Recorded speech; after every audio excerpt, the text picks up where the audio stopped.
So, the first one is entitled Blind Lemon Jefferson, and it's a story concerning this particular gentleman. Blind Lemon Jefferson is a tapping with his stick. Blind Lemon Jefferson is a tapping with his stick.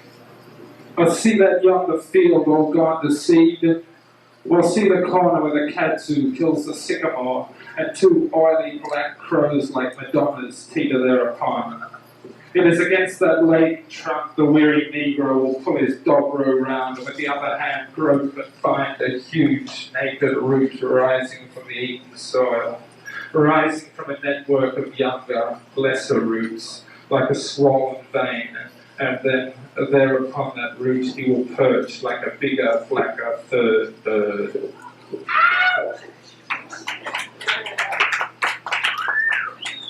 This one.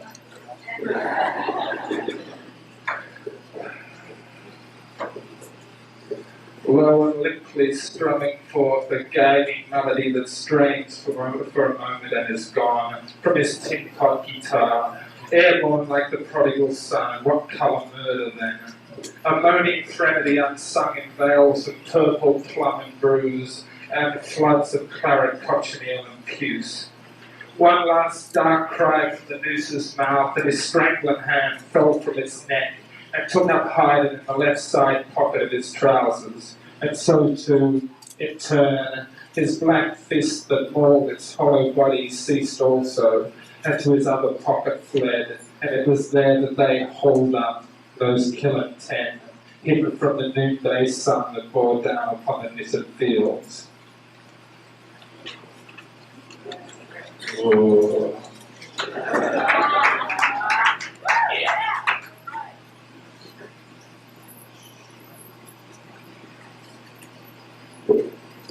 Behold the eyes of blind Lemon Jefferson.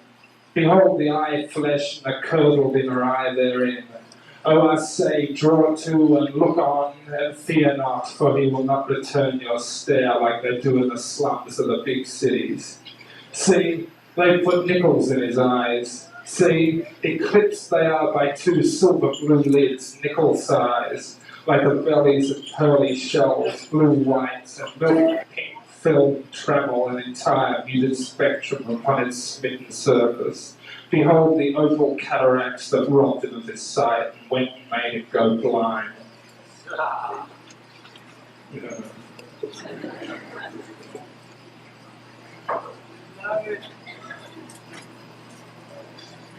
I can see that. Stand toward and look across.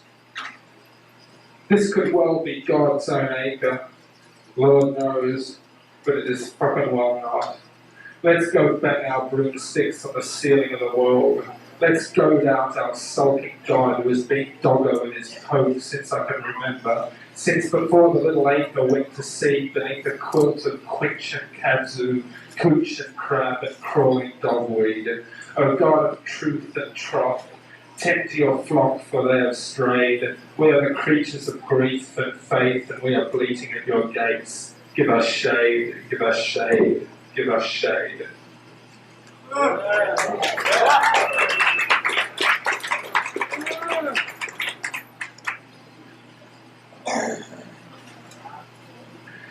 Marvel now at the way the stoop of the old man's body is echoed in the sycamore as it too leans toward the earth. Blind Lemon Jefferson suffers a world that's void of light, but oh, it fills with sound. He hears the shrinking corset of kudzu bruise the mighty main stem of the sycamore. He listens and he hears the tree's ancient limbs groan as it surrenders unto the kiln woven vine. He hears its roots rising slowly from the sod as the tree is pulled over and down. He listens now to the sound of his own body in bondage, his spine and costal crumbling, his limbs enchained and his very lungs aching for air, collared and grounded and smitten by the stinging hail of life's smite.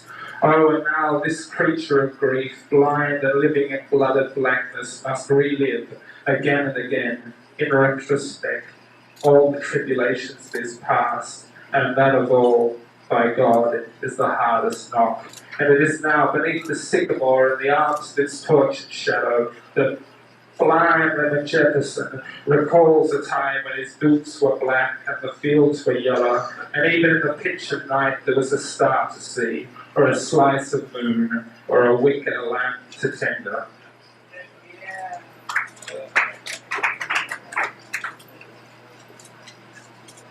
This is part 2 of this particular piece.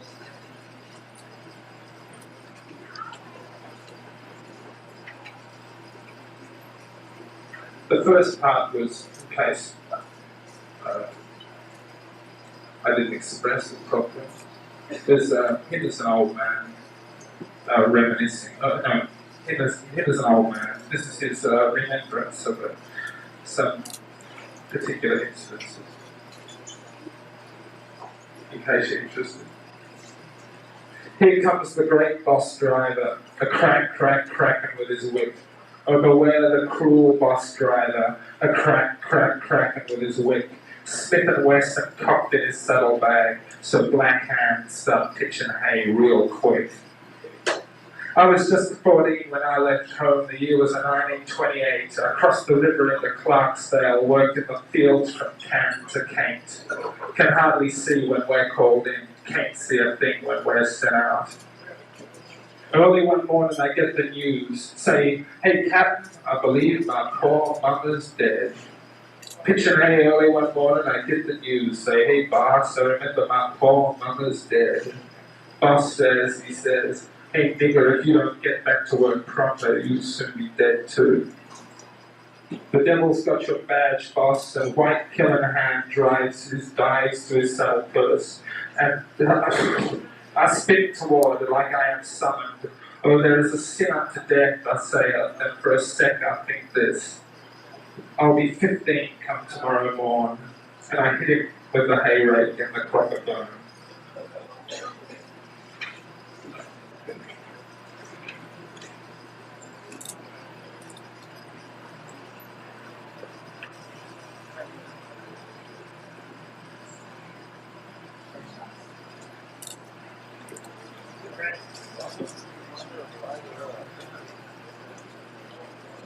I calculated being near 1/4 of a mile to the Arkansas state line, and that river, bank to bank, is almost that distance again.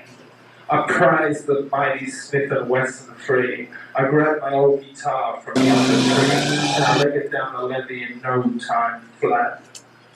Quicker than you can say, a hay rake hanging in a boss man's back. So, oh Lord, have mercy upon my poor sinking soul. Well, I pushed off and moved on in, and I walked the blessed ways, and I walked as far as I could. I've never been able to swim. I guess I must have walked 25 minutes under that water. I come out in Tennessee. By the 10th mile, I was completely blind. My vagrant sight floats somewhere below the surface, for it is lost, and mine eyes, white as a shroud and out of sight, are washed from their sockets by that muddy Mississippi ablution.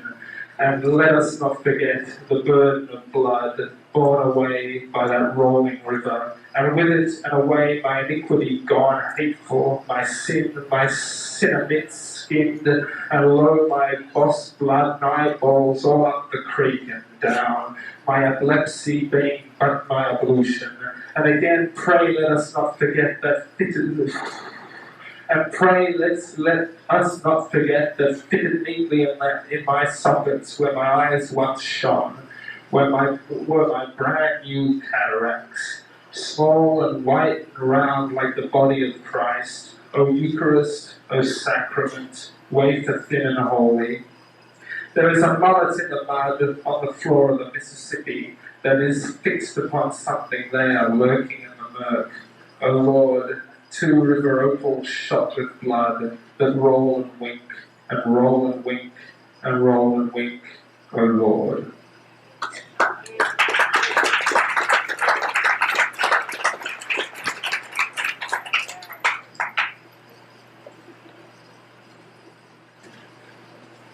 I also performed at the Pyramid Club in New York, and I lasted about 3 minutes for this piece.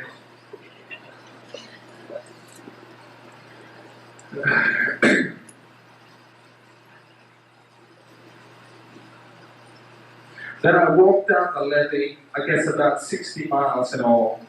Man, there was near 1,000 men come looking for me. Let me tell you something, it weren't just the Clarksdale plantation that turned out for the hunt, no way. There hadn't been a lynching in these parts since they caught Willie Christian milking the slave boys still near on 2 years ago.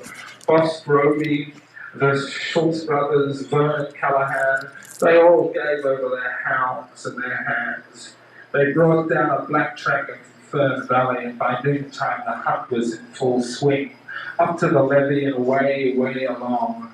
Listen, let it be known that all the blood dogs and crow trackers and pickups for the dusty men and dusty boys getting shit-faced on some cheap shit and waving shotguns around like toys, and gasoline tins crashing around and back. I mean, shit. Enough gas to burn down a stable full of niggers, and a Lord, enough rope to loop and hog-tie the man in the moon. And I swear it don't occur to no one that maybe I went and got across that river alive.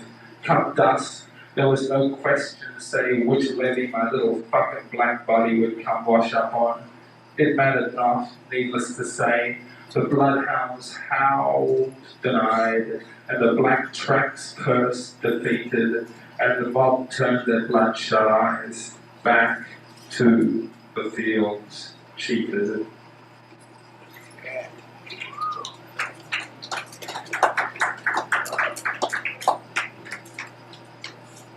Come that fat old morning sun, long were the shadows of the trees, 'twas there upon that very limb from which I hung my guitar on that murderous morn, swinging low, shallow arcs was hung, another smoking charcoal man. His name was Juke Boy Bonner, at least that's what I'm led to understand. I heard all this about the hound dogs and the trackers and the lynch-ups some years on when I came back to around these parts after becoming a famous blind star in Chicago. Hell of a town. Hell of a town.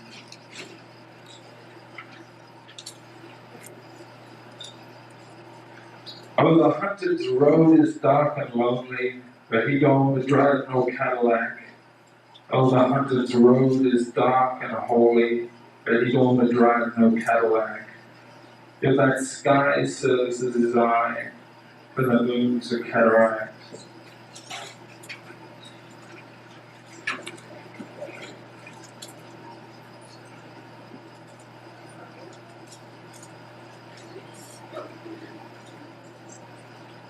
Here, Chicago's done and gone, and well inside the Memphis city limits, perched on a pickle barrel, tuning down my beloved homemade dobro, plantation made that guitar a long, long time ago. R.B. a long, long time ago. 9 tilted strings from the boss's sister's piano, stretched across a lump of pine and treated with a coat of skunk oil, or was it coon? Would be a lie if I said of it that I was would be a lie if I said of it that I was given permission thus to use. In fact, the truth be known, each night, a little past curfew, in that old corrugated shed, on the steps, at the shelf, I'd strain to reach the oil, if the truth be known, and then I'd pour out a measure into a stolen serving spoon. Sitting in the dark, the slavery stable with a rag, that'd be a sin to say was mine, I would dip into the heavy black lacquer, then rub it deep into the thirsty pine.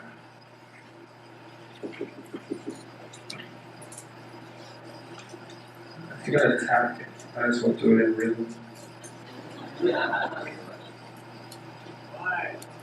Right. Now here, Memphis past and well behind, and the blooded sun ate at my nape, and the year was 1929. I had upon this day the occasion to feel like a winged angel, black and blind, sitting on a crate in the back blocks of Elysium, picking tick bird louse from our flap sad pinions and plucking for thee a lullaby on the backbone of the fish head. Hallelujah, hallelujah, I'm fucking broke in Buffalo Springs. Yeah, it was here on that Sunday, at the Sunday afternoon meeting of the General Association of the Buffalo Springs Baptist Choir, that the sound of the guitar, played fast as lightning, rose above the racket and stink of my darkness and caught my ear. He said, "My name is Hopkins," Sam said, "My daddy fled the Clarksdale plantation. He was an ugly man." I put him on top of the truck where I was sitting, yeah, and we had ourselves an association. And he played on top of that there truck, yeah, and he played some too, yeah, and I played some too, and then after that Sunnyland Slim and Blind Schnooks Eagler and Lightning Hopkins, why, we all took off for leaving behind bleeding angels to keep our seats warm. Ho! Well now, we all took off from Buffalo Springs together.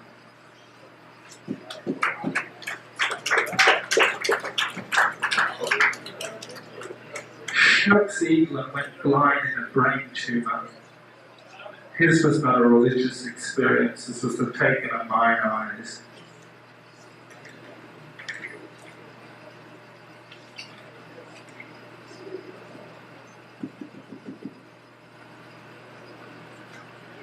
We travelled back up to Chicago.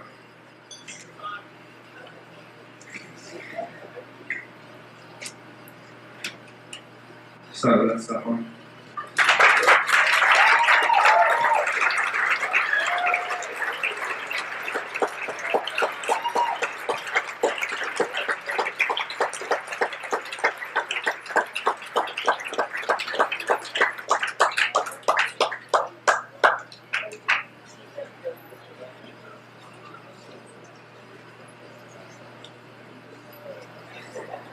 Right. Now this, if you thought that was slightly tedious, you're really into something else.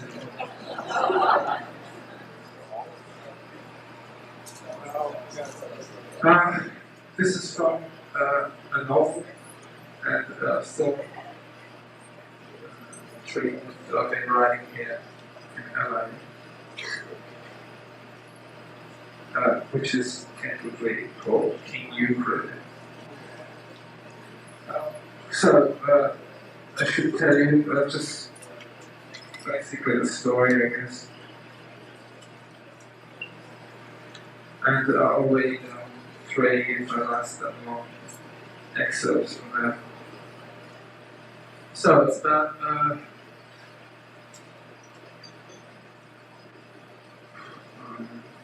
about an ignorant, base-born boy who lives in a shack on the outskirts of a remote cane mining town, cutting town,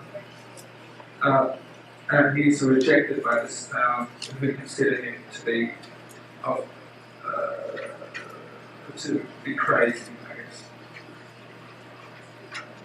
And much of this tale is narrated by the boy himself, who is unable to express himself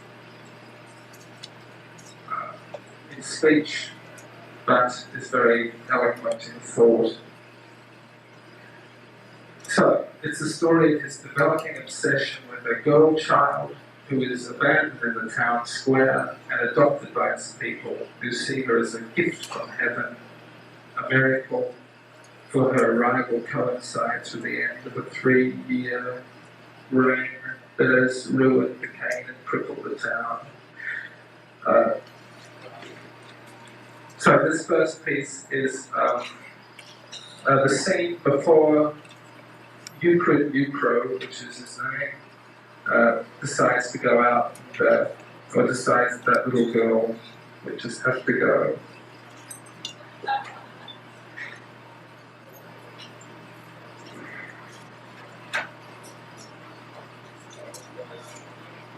Inside the shack, Euclid sits on a fruit crate, slumped across the table, his head cradled in the crooks of his arms, his eyes slowly moving around the room. It is the first time we have seen the interior of its entirety since Pa murdered his wife. The transformation is significant. It is as apparent as the change we see in Euclid's appearance. Euclid sits in torn trousers and huge mangled hobnail boots. He wears no shirt upon his back. He is no more than a skeleton now, his bloodless skin barely able to contain its severed bones. His body is smeared with grease and mud. Both his hands are bandaged in grubby, blooded rags. He holds them limp and useless in front of him. He sweats. His face mugs itself, worn and drawn and filthy. Skin of all life except a worming vein on his forehead and his vagrant eyes. Here in his lonely castle, amidst the rot and the ruin, where the flies swarm upon dead beasts and the stink of shit and piss and wet hay fills the kingdom, and that same shit and piss, as well as all the grime and dirt in the whole fucking world, is upon everything. And every shelf and ledge and tabletop that doesn't hold a cage or hutch or coop holds instead some morbid trap or trammel, their laughing mouths spitting blood and flies and more flies. King Euclid calls to attention his motley subjects. These are the animals that he has power over. United they fall, saith the king without moving his lips, and they all knew what he meant. The mazed canines and the spitting snakes, the feral cats in sacks and the wall lizards frozen still, all replied in accordance, for they all knew.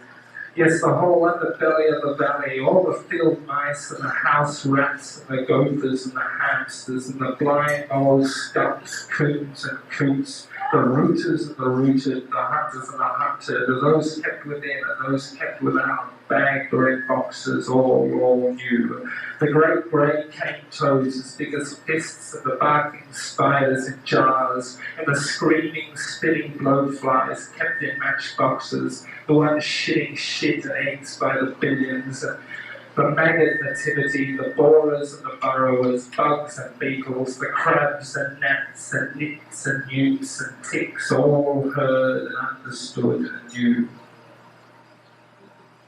King Euclid, the overlord, and lording over all this, raised his haggard face from his crooks, and his kingdom was still. Then he reached into the garbage around him and shook some shit off his Bible and wiped his knitted brow with one rotten bloody mitten and sighed the sigh of kings and gods.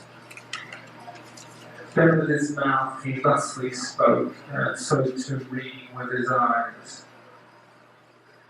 He that is without a sin among you, let him first cast the stone at her. The second bit is murder.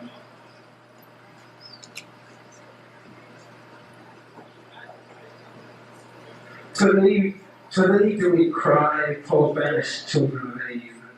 My mind pounded with the sickly poetry of my calling.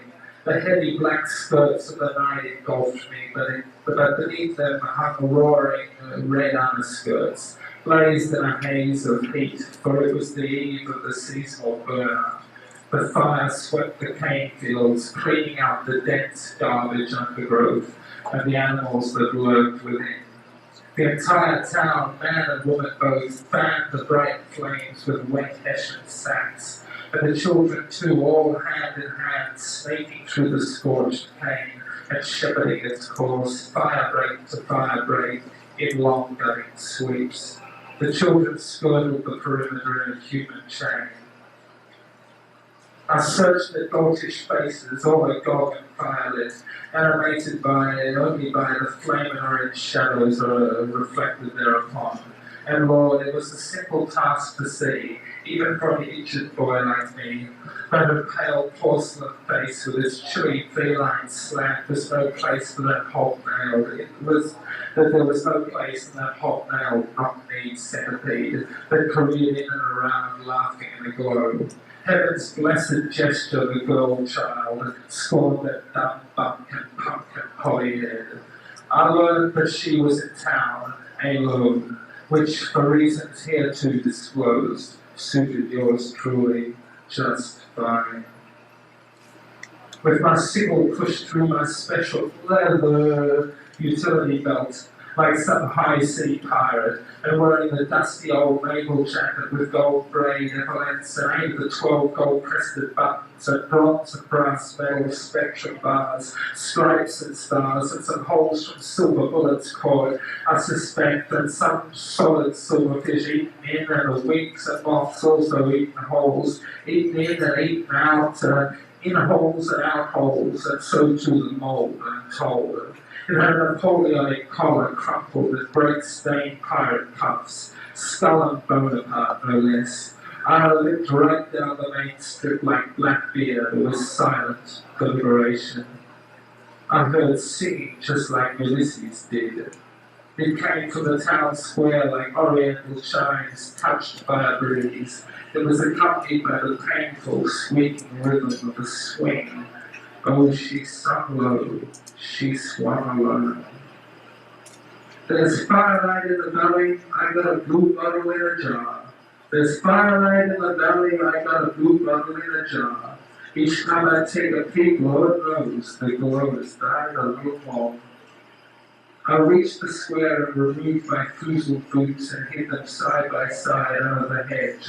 Then drawing up my sickle, I moved behind her. She sang that little song and I waited for the swing. She sang that little song and I waited for the swing to come back my way. I raised the sickle above my head. My shining blade echoed the slice of silver moon in the sky. There's a firelight in the valley, I got a blue bottle in my jar. The next time I take a peek, I know there'll be no glow at all. The little girl stopped singing and I sank the sickle deep into the small of her back. Its arc complete, the swing swung away, pulling the weapon from our hands. The little girl died there upon that swing, her tiny white arms still hooked around the chains, the creak, creak, creak of the swing sounding like a weeping child.